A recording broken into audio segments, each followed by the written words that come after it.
bien-aimé dans le Seigneur Jésus-Christ, je te souhaite un heureux mois d'avril. Nous entamons, par la grâce du Seigneur, un nouveau mois pour cette année.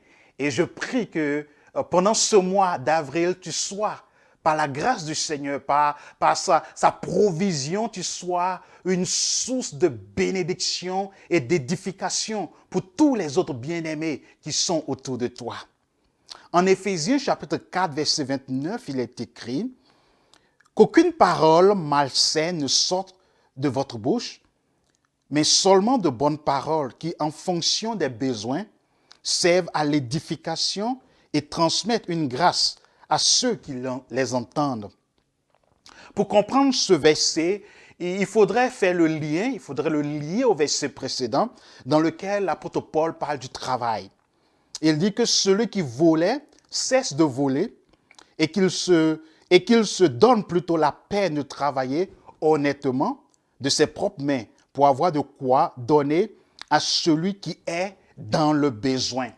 Pour le Seigneur, nous sommes appelés à travailler pour avoir de quoi aider ceux qui sont dans le besoin. Voici l'intention divine pour laquelle nous travaillons. Nous ne travaillons pas seulement pour nous-mêmes, pour avoir de quoi satisfaire à tous nos besoins, mais aussi avoir de quoi aider ceux qui sont autour de nous et qui éprouvent quelques besoins que ce soit.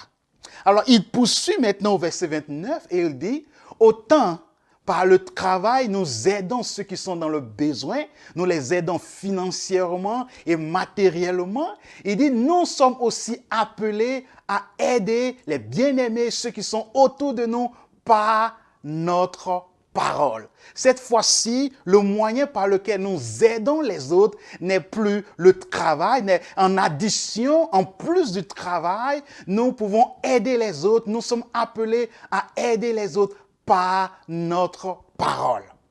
Le Seigneur veut que tu ne prononces, tu ne dises aucune parole malsaine, aucune vulgarité, aucune parole obscène, parce que ces paroles ne nourrissent pas. Ces paroles, ce genre de paroles n'aident pas ceux qui t'entendent, mais plutôt de bonnes paroles, car ce sont des bonnes paroles qui nourrissent l'âme, qui édifient celui qui entend, qui aident ceux qui entendent ce que tu dis. Alors, c'est quoi cette bonne parole que nous sommes appelés à faire usage pour pouvoir aider les autres? La version semeur de ce verset 29 nous aidera à comprendre. Je l'ai ici, il est écrit, « Ne laissez aucune parole blessante franchir vos lèvres, mais seulement des paroles empruntées de bonté. » C'est ça les bonnes paroles, des paroles empruntées de beauté, assaisonnées de sel, comme l'a dit Paul dans sa lettre aux Colossiens chapitre 4, et qu'elles répondent à un besoin et aident les autres à grandir dans la foi. Les bonnes paroles qui nourrissent ceux qui entendent, qui aident ceux qui entendent, ce sont des paroles empruntées de bonté qui répondent à un besoin.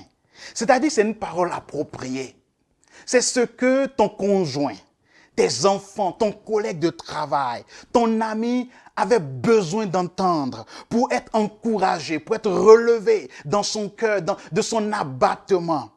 Proverbe chapitre 15, verset 23 dit, « On éprouve de la grande joie à donner une réponse de sa bouche. » Et combien est agréable une parole dite à propos. Alléluia. Une parole appropriée. Une parole dite à propos nourrit l'âme, édifie, construit, bâtisse, aide ceux qui l'entendent.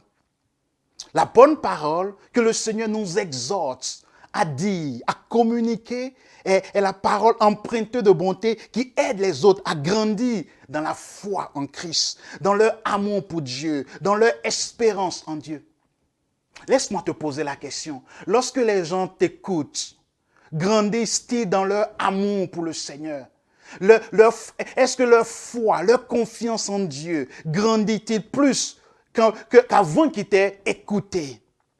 Le Seigneur veut que tu aides les autres, que tu aides les bien-aimés.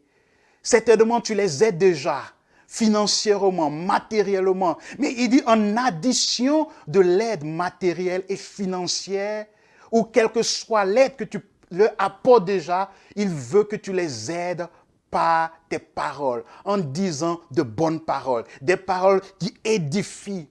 Cela n'est pas facile, mais nous pouvons compter sur le Saint-Esprit pour renouveler notre cœur, pour débarrasser de notre cœur l'animosité, la rancœur, la frustration, la colère, la haine, l'amertume, et remplacer tous ces sentiments, ces dispositions par la bonté, par l'amour, par la joie. Car rappelle-toi, le Seigneur a dit, c'est de l'abondance du cœur que la bouche parle. Ce que ta bouche communique ne vient pas d'elle-même. Mais ta bouche tire ces paroles d'une autre source, d'une fontaine, ton cœur. Alors si tu veux que ta bouche soit un canal de grâce pendant ce mois, si tu veux que ta bouche soit un canal qui communique la grâce, l'édification aux autres, il faudrait que tu aies le cœur purifié, sanctifié par le sang de Jésus, le cœur rempli de grâce, de bonté, d'amour par le Saint-Esprit. Et cela trouvera expression dans tes paroles. Je voudrais finir en te lisant Proverbes chapitre 12, verset 18 que j'ai sous mes yeux ici. Il est écrit tel qui bavarde à la légère, blesse comme une épée, mais la langue des sages apporte la guérison. Laisse-moi te poser cette question pendant que je conclue cette exhortation pour ce jour. Est-ce que tu es satisfait avec l'usage que tu fais de ta bouche? Est-elle une épée qui blesse les autres? Ou ta bouche est-elle un canal de coule la guérison, l'édification et la grâce pour tous ceux qui sont autour de toi et qui t'entendent chaque jour? Je prie que pour ce mois, ta bouche soit un canal de grâce, d'édification pour tous ceux qui t'entourent. Que Dieu te bénisse et à la semaine prochaine.